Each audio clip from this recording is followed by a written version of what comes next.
কুয়েটে সন্ত্রাসী সংগঠন জাতীয়তাবাদী ছাত্রদল টেম্পেস্টান্টে চাঁদাবাজি ছাড়া যাদের কোনো কাজ নাই, এরা কোনো পড়াশোনা করে না, এরা অশিক্ষিত মূর্খ। 24-এর বিপ্লবীরা ফেসবুক পোস্ট দিচ্ছে, ধর কাকে ধর, ছাত্রদলকে ধর। আমি মনে করি আজকে রাতের মধ্যেই ছাত্রদলের সভাপতিকে গ্রেফতার করেছে র্যাব।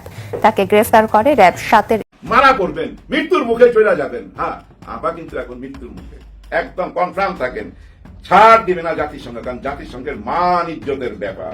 আর কূটনৈতিক চাল অলরেডি চাইলা দিছে, আল্লাহর ইচ্ছা এটা হয়েছে, আল্লাহর ইচ্ছাই কিন্তু ডক্টর ইউনূস আসছে এখানে। রক্তে ফেসে যাচ্ছে কুয়েত, ছাত্রলীগের স্টাইলে কারা হামলা করছে, একদম আগের মতো পরিস্থিতি। মুখ ঝেঁকে রামদা, চাপাতি, দা, লোহার রড নিয়ে হামলা করা হয়েছে ছাত্রদের উপর। ছাত্র নির্যাতন ও অসংখ্য মানুষের জীবন বিপন্ন করার দায়ে বাংলাদেশ ছাত্রদলকে নিষিদ্ধ ঘোষণা করে প্রজ্ঞাপন জারি করেছে স্বরাষ্ট্র মন্ত্রণালয়। একটি দল। এই লড়াই শুধু আওয়ামী ফ্যাসিবাদের বিরুদ্ধে না, এটা পুরো সিস্টেমকে বদলে দেওয়ার লড়াই। এটা একটা বিপ্লবী আন্দোলনের ভিত্তি। আমরা একটা নতুন বাংলাদেশ গড়ব, একটা ন্যায়ের বাংলাদেশ গড়ব, একটা ইনসাফের বাংলাদেশ গড়ব, একটা মানুষের বাংলাদেশ গড়ব। ইতিহাস আমাদের দিকে তাকায় আছে। আমরা কি আমাদের সেই দায়িত্ব পালনে প্রস্তুত? এটা কি আপনার বাবার সম্পদ না আপনার নেতা নেত্রী দেয়? এই বিশ্ববিদ্যালয়ের খরচ বহন করে কারা? তাহলে আমাদের টাকায়, বাংলাদেশের মানুষের টাকায় শিক্ষা প্রতিষ্ঠান, সেই শিক্ষা প্রতিষ্ঠানে আপনাদের সন্ত্রাসীদেরকে লেলিয়ে দিয়ে সন্ত্রাসী কার্যক্রম পরিচালনা করার অধিকার কে দিয়েছে এটা জানতে চাই। আর এই ছাত্ররাজনীতি কেউ থাকতে হবে? পৃথিবীর কোন দেশে এটা আছে? বন্ধ করে দিন এই সন্ত্রাস নির্ভর ছাত্র রাজনীতি নামক ক্যান্সারিয়াস ব্যবস্থাকে। অনতিবিলম্বে কি কন দেয়ার অ্যাস। ডক্টর মোহাম্মদ ইউনূস কি চিকেন নেক দখল দিতে চায়? ভাবসাব দেখে তো তাই মনে হচ্ছে। হঠাৎ করে এই 40 কিলোমিটারের দূরত্ব নিয়ে এত আলোচনা কেন করলো? যে দল ইন্ডিয়াকে নিয়ে সমালোচনা করবে, ইন্ডিয়াকে ঘৃণা করবে, ইন্ডিয়ার বিরুদ্ধে অবস্থান নেবে, সেই দলই হচ্ছে বাংলাদেশের জনগণের ম্যান্ডেট। আসসালামু আলাইকুম দর্শক মন্ডলী, ভিডিওর টাইটেল এবং থাম্বনেল দেখে অবাক হয়ে গেছেন। তো অবাক হওয়ারই কথা, এবার ছাত্রদলকে নিষিদ্ধ করলো। আমি আপনাদেরকে ভিডিও শুরুতে কিছু ভিডিও অংশ দেখালাম, অলরেডি আপনারা বুঝে গেছেন। আজকে সেই টপিক আপনাদের সামনে বিস্তারিত আলোচনা করব। তো দর্শক মন্ডলী, আজকে ভিডিওটি খুবই ইন্টারেস্টিং হতে যাচ্ছে।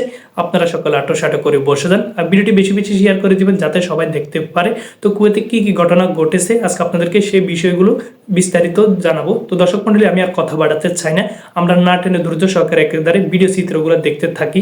শিক্ষা প্রতিষ্ঠানে ছাত্র নামদারির এই সন্ত্রাসী কার্যক্রম কেন? আমি আমাদের রাজনীতিবিদ যারা আছেন আপনাদেরকে জানাতে চাই এবং জিজ্ঞেস করতে চাই। ছাত্র সংগঠনের নেতা কর্মীরা তারা হল দখল করে সিট বাণিজ্য করে, এটাকে আপনার বাবার সম্পদ কিনা? এটা আমি জিজ্ঞেস করতে চাই আপনাদেরকে। আপনার বাবার না আপনার নেতার না আপনার নেত্রীর আমার সম্পদ? এটা জিজ্ঞেস করতে চাই আপনাদেরকে। এটা কি আপনার বাবার সম্পদ না আপনার নেতা নেত্রী দেয়? এই বিশ্ববিদ্যালয়ের খরচ বহন করে কারা? তাহলে আমাদের টাকায়, বাংলাদেশের মানুষের টাকায় শিক্ষা প্রতিষ্ঠান, সেই শিক্ষা প্রতিষ্ঠানে আপনাদের সন্ত্রাসীদেরকে লেলিয়ে দিয়ে সন্ত্রাসী কার্যক্রম পরিচালনা করার অধিকার কে দিয়েছে এটা জানতে চাই। That's the question. Why? আর এই ছাত্ররাজনীতি কেন থাকতে হবে? পৃথিবীর কোন দেশে এটা আছে? এই ভ্রান্ত ধারণা পৃথিবীর কোথাও নেই। কেন বাংলাদেশে থাকতে হবে? এটা আমি আপনাদেরকে জিজ্ঞেস করতে চাই। লেডিস এন্ড জেন্টলম্যান, আপনাদের সন্তানদেরকে আপনি কলেজে, ক্যাম্পাসে পাঠিয়ে নিরাপদ থাকতে পারেন না। এই সন্ত্রাসীরা দেখেন কি একটা বিশ্ববিদ্যালয়ের প্রতিষ্ঠানে কি ধরনের জঘন্যতম অত্যাচার। এটা পৃথিবীর কোন দেশে আছে?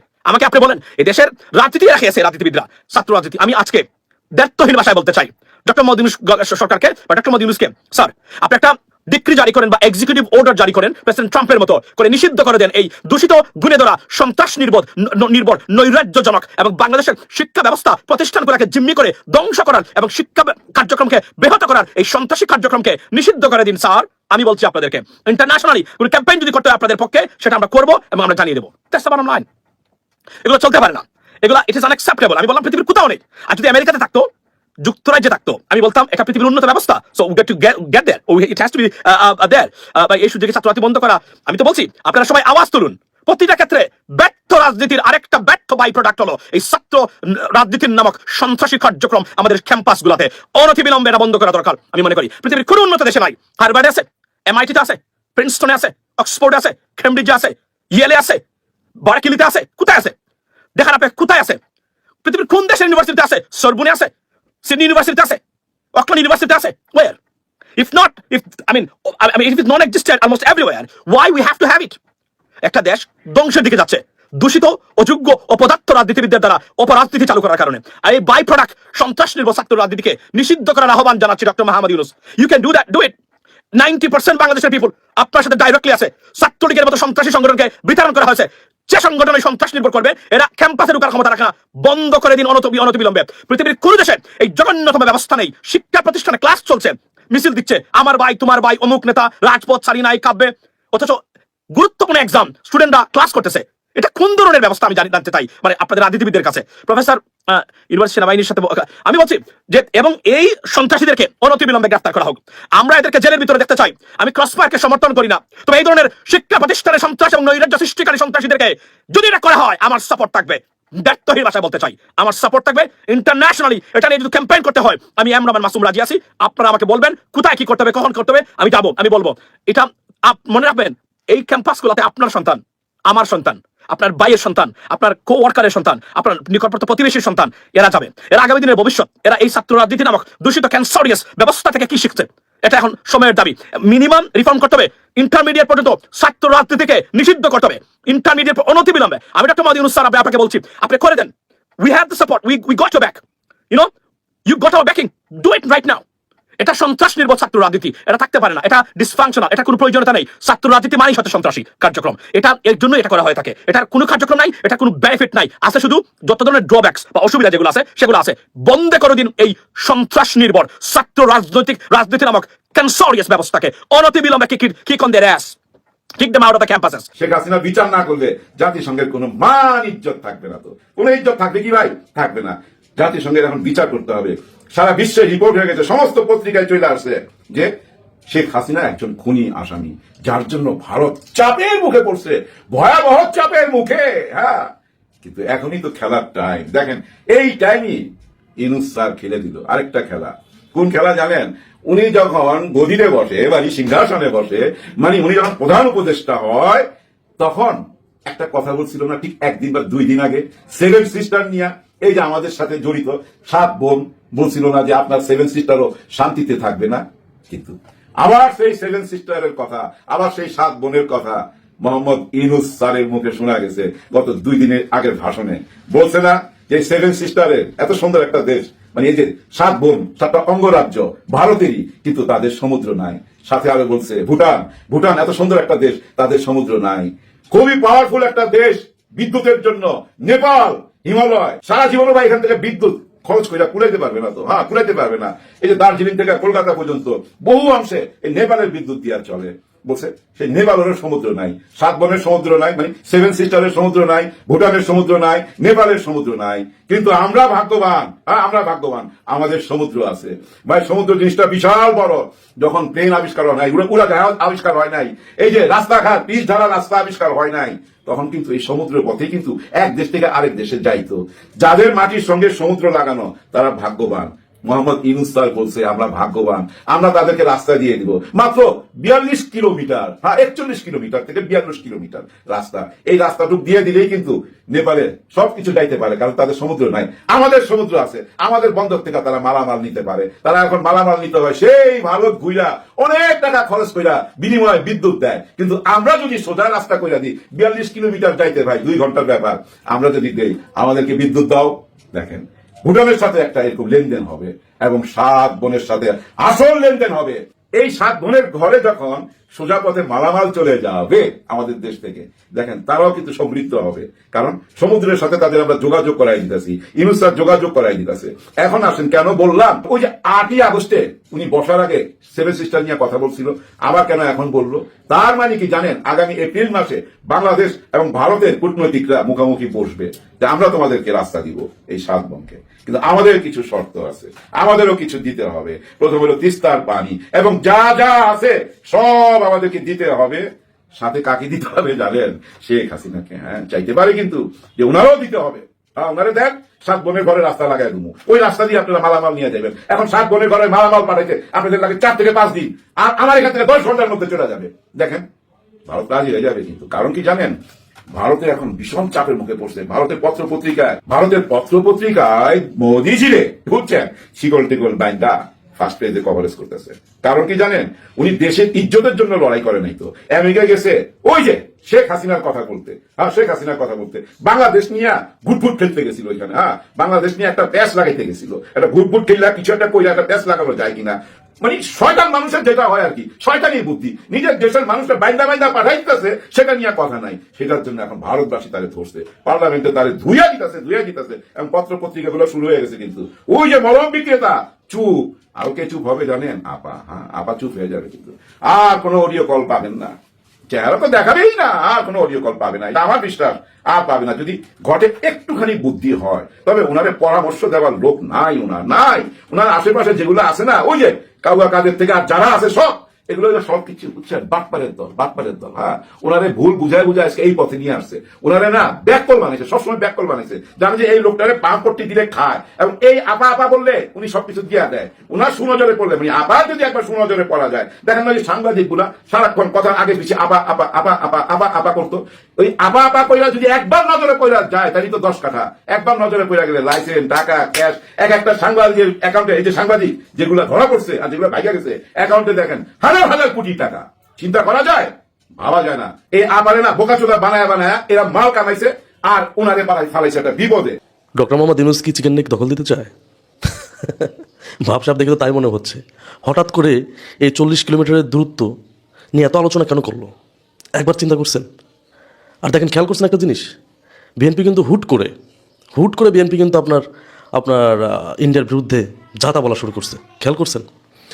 এখন দেখেন, না বলেও বা কীভাবে থাকবে? বাংলাদেশের মানুষ ইন্ডিয়াকে তো ঘৃণা করে। যে দল ইন্ডিয়াকে নিয়ে সমালোচনা করবে, ইন্ডিয়াকে ঘৃণা করবে, ইন্ডিয়ার বিরুদ্ধে অবস্থান নেবে, সেই দলই হচ্ছে বাংলাদেশের জনগণের ম্যান্ডেট পাবে। এটা হচ্ছে একদম বাস্তব কথা ভাই। আপনি মানেন আর না মানেন সেটা আপনার একান্ত ব্যক্তিগত ব্যাপার, কিন্তু এইটা হচ্ছে বাস্তব কথা। বাংলাদেশের মানুষ ইন্ডিয়াকে দেখতে পারে না। আপনি একটা জিনিস খেয়াল করছেন, যখন ডোনাল্ড ট্রাম্পের কাছে বলা হয় বাংলাদেশ ইস্যু নিয়ে কথা বলতে বলা হয়, তখন কিন্তু বলে এই ব্যাপারে মোদি বলবে। মোদি কিন্তু কোনো কথা বলে নাই। কেন কথা বলে নাই? কারণ মোদি চাচ্ছে বাংলাদেশের সাথে সুন্দর সম্পর্ক তৈরি করতে, চাচ্ছে এটা। কিন্তু বাংলাদেশের জনগণ করবে কিনা সেটা তো বাংলাদেশের জনগণের ব্যাপার। এই যে নেপালের সাথে ব্যবসা করবে এই গুরুত্ব নিয়ে কথা বলতেছে, আমাদের মালামাল চিকেন মানে 7 সিস্টারে পৌঁছে যাবে, এগুলো কিন্তু নর্মাল ইস্যু না। তারপর বিএনপি আবার বলতেছে 3 দিন কর্মসূচি পালন করবে তিস্তা প্রকল্পের জন্য। মানে চারদিক থেকে যদি ইন্ডিয়া দাদাবাবুদের এভাবে প্রেশার দেওয়া হয়, তারা তো ভাই এই প্রেশার নিতে পারবে না। সত্যি বলতেছে, ইন্ডিয়ান জনগণ প্রেশার নিতে পারে না, ইন্ডিয়ান যারা প্রশাসন আছে তারাও প্রেশার নিতে পারে না। বাংলাদেশের ছোটো ছোটো ব্যাপার নিয়ে দেখেন না ইন্ডিয়ার টিভি চ্যানেলগুলো কীভাবে মাতামাতি করে। এই মাতামাতি করার কারণই হচ্ছে একটা, যে এরা প্রেশার নিতে পারে না, আর এদের হার্ট দুর্বল জাতি কখনো, সত্যি করে বলতেছি, একজন হার্ট দুর্বল ব্যক্তি কিন্তু লাইফে অতটা সাকসেস হতে পারে না।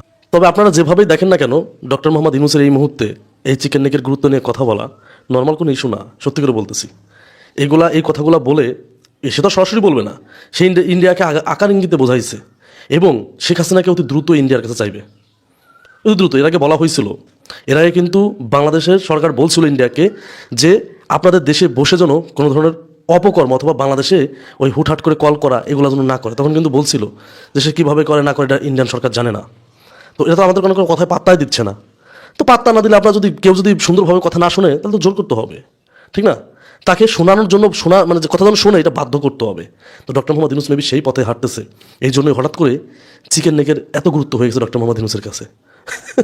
চিকেন নেক নিয়ে বৃহৎ একটা ভাষণ আমি দেখলাম, মেবি 15 থেকে 20 মিনিটের একটা ভাষণ হবে যেটা চিকেন নেক নিয়ে। যাই হোক, আমরা বাংলাদেশের জনগণ শান্তিতে থাকতে চাই, বাংলাদেশের জনগণ ইন্ডিয়াকে ঘৃণা করতে চায়, বাংলাদেশের জনগণ আওয়ামী লীগকে ঘৃণা করতে চায়, এটা নিয়ে বেঁচে থাকতে চায়। তো এটার জন্য যা করার দরকার সব কিছু করতে আমার মনে হয় বাংলাদেশের জনগণ রাজি আছে। এবার রাজনীতির মোড় ঘুরিয়ে দিলেও ছাত্ররা, বিএনপি জামাতের কিছু করার থাকছে না। দর্শক, জুলাই আগস্টে যারা সমন্বয়ক ছিল তাদের একটা অংশ আলাদা একটা ছাত্র সংগঠন, একটা পলিটিক্যাল ছাত্র সংগঠন করার ঘোষণা দিয়েছে। এটা রাজনীতিতে অত্যন্ত তাৎপর্যপূর্ণ, রাজনীতির মোড় ঘুরিয়ে দেওয়ার মতো। দেখেন, একদিকে বৈষম্য বিরোধী ছাত্র আন্দোলন থাকবে, আবার ওই সমন্বয়করাই আর একটা রাজনৈতিক ছাত্র সংগঠন করছে, এবং এই রাজনৈতিক ছাত্র সংগঠনে যদি কাউকে আসতে হয় তাহলে বৈষম্য বিরোধী ছাত্র আন্দোলন থেকে পদত্যাগ করে আসতে হবে। ঘটনাটা কি দেখেন, বিএনপি জামাতের রাজনীতি অনেকটা খেয়ে দিচ্ছে ছাত্ররা, কিচ্ছু না। এই বিএনপি জামাত বাধ্য হবে ছাত্রদেরকে সমীহ করে চলতে। সিভিল সোসাইটি গ্রাউন্ড, এটাও বৈষম্য বিরোধী ছাত্র আন্দোলন দখল করবে, নাগরিক কমিটি দখল করবে, আর রাজনৈতিক অঙ্গনও তারা দখল করবে। কিভাবে? বিএনপির সিভিল সোসাইটি আউটফিট আছে, কিন্তু জামাতের ওইভাবে নেই। থাকলেও, বিএনপির থাকলেও বা জামাতের অল্প কিছু থাকলেও, আর জামাত তো রকম ছাড়া কাউকে গুনেই না। আমি ধরে নিলাম যে বিএনপি জামাতের কিছু সিভিল সোসাইটি আউটফিট আছে, কিন্তু তারা মাঠে নেমে মিছিল করে ঘেরাও দিয়ে কোনো একটা কিছু করবে সিভিল সোসাইটি হিসাবে, এই শক্তি বিএনপি জামাতের সিভিল সোসাইটি নেই, বিএনপি জামাতের দলের আছে, বা বিএনপি জামাত দল হিসাবে ছাত্রদের সম্ভাব্য দলের চাইতে অনেক অনেক বড়। কিন্তু সিভিল সোসাইটি কিন্তু আলাদা একটা স্টেক আছে। সিভিল সোসাইটি যখন কিছু বলে, মাঠে নামে, এটা একটা আলাদা ইম্প্যাক্ট আছে। ছাত্ররা কি করেছে দেখেন, নাগরিক কমিটি এটা থাকবে একটা সিভিল সোসাইটি। অতএব নাগরিক কমিটি থাকবে, বৈষম্যবিরোধী ছাত্র আন্দোলন থাকবে। নিরপেক্ষ দাবি করে নাগরিক কমিটি বৈষম্যবিরোধী ছাত্র আন্দোলন প্রয়োজনে ঘেরাও দিয়ে রাজপথে আন্দোলন করে কিছু একটা আদায় করতে পারবে। বিএনপি জামাতকে প্রয়োজনে কোণঠাসা করতে পারবে। যদিও জামাতের সাথে শত্রুতা বাঁচবে না, আমি বিশ্বাস করি বিএনপির সাথেই বাঁধবে। এটা করতে তারা কি, তারা নিরপেক্ষ, অরাজনৈতিক। নাগরিক কমিটি কোনো রাজনৈতিক দল নয়, বৈষম্যবিরোধী ছাত্র আন্দোলন কোনো রাজনৈতিক ছাত্র সংগঠন নয়। অতএব ডাকসু নির্বাচন থেকে শুরু করে বিভিন্ন জায়গায় খেলা ঘটাবে এই বৈষম্যবিরোধী ছাত্র আন্দোলন। আবার অন্যদিকে তাদেরই একটা অংশ তারা রাজনৈতিক দল করছে, ছাত্ররা নতুন দল করছে, আবার ছাত্ররা নতুন ছাত্র সংগঠন করছে। এর মানে রাজনীতিতেও তারা, সিভিল সোসাইটিতেও তারা, সাধারণ ছাত্ররাও তারা। খেলা কিন্তু জমছে। অতএব বিএনপি জামাতকে যদি কোনোভাবে মোকাবেলা করতে হয় ছাত্রদের পক্ষ থেকে, ছাত্ররা রাজনৈতিকভাবে মোকাবেলা করবে, আবার নাগরিক সমাজ বা সিভিল সোসাইটি আউটফিট হিসেবেও তারা আবার মোকাবেলা করবে। এই কাজটা কিন্তু বিএনপি জামাত করতে পারেনি। যেমন বিএনপি জামাতের সিভিল সোসাইটি কিছু লোকজন থাকলেও তারা কিন্তু মাঠে নামবে না। তো ওরা রাজনীতিতে একটা বড় দখল করেছে। একদিকে নাগরিক কমিটি থাকবে, আরেকদিকে বৈষম্যবিরোধী ছাত্র আন্দোলন থাকবে, আর একটা ছাত্র সংগঠন থাকবে, এবং আলাদা আলাদা, এক না। এবং এরা যে ছাত্র সংগঠন করতে যাচ্ছে তারাও বলছে আমরা স্বতন্ত্র রাজনৈতিক ছাত্র সংগঠন, আমরা কারো লেজুর ভিত্তিক ছাত্র সংগঠন নয়, ছাত্রদের নতুন দল হবে সেই দলের ছাত্র সংগঠন নয়। খেলাটা কত দিক থেকে বাজাচ্ছে। অতএব রাজনীতির সামনে অনেক খেলা আছে। সেখানে ক্যাম্পাসগুলোতে এই বৈষম্যবিরোধী ছাত্র আন্দোলন বা নতুন ছাত্র সংগঠন এদের সাথে কেউ পারবে না। এর সবচেয়ে ক্ষতিগ্রস্ত হবে ছাত্রদল। ছাত্রদল চতুর্দিক থেকে মার খাবে, মার বলতে ধরা খাবে। আর শিবিরের সাথে ওরকম প্রতিযোগিতা বাজবে না। শিবির সহায়তা ছাড়া ওইভাবে এই ছাত্র সংগঠনগুলো বা বৈষম্যবিরোধী ছাত্র আন্দোলনের সামনে এগাতেও পারবে না। বৈষম্যবিরোধী ছাত্র আন্দোলনেও শিবিরের একটা শক্তিশালী স্টিক আছে, এটা শিবিরকে সেভ করবে। আর শিবির এই মুহূর্তে সবথেকে জনপ্রিয় বা বড় সংগঠন, তাদের সাথে লাগতেও যাবে না এই নতুন ছাত্র সংগঠন। অতএব ধরাটা খাবে বিএনপি ছাত্রদল। বিএনপি ছাত্রদল কিচ্ছু করার থাকছে। সম্মানিত দর্শক মন্ডলী, আশা করি আপনারা না টেনে ধৈর্য সহকারে সম্পূর্ণ ভিডিওগুলো দেখলেন। তো কি কি বুঝতে পারছেন অবশ্যই আপনাদের মূল্যবান মতামত কমেন্ট বক্সে জানাবেন। তো আজকে ভিডিওটি পর্যন্ত, দেখা হচ্ছে অন্য কোনো ভিডিওতে। ততক্ষণ পর্যন্ত ভালো থাকুন, সুস্থ থাকুন। সবাইকে জানাই আসসালামু আলাইকুম।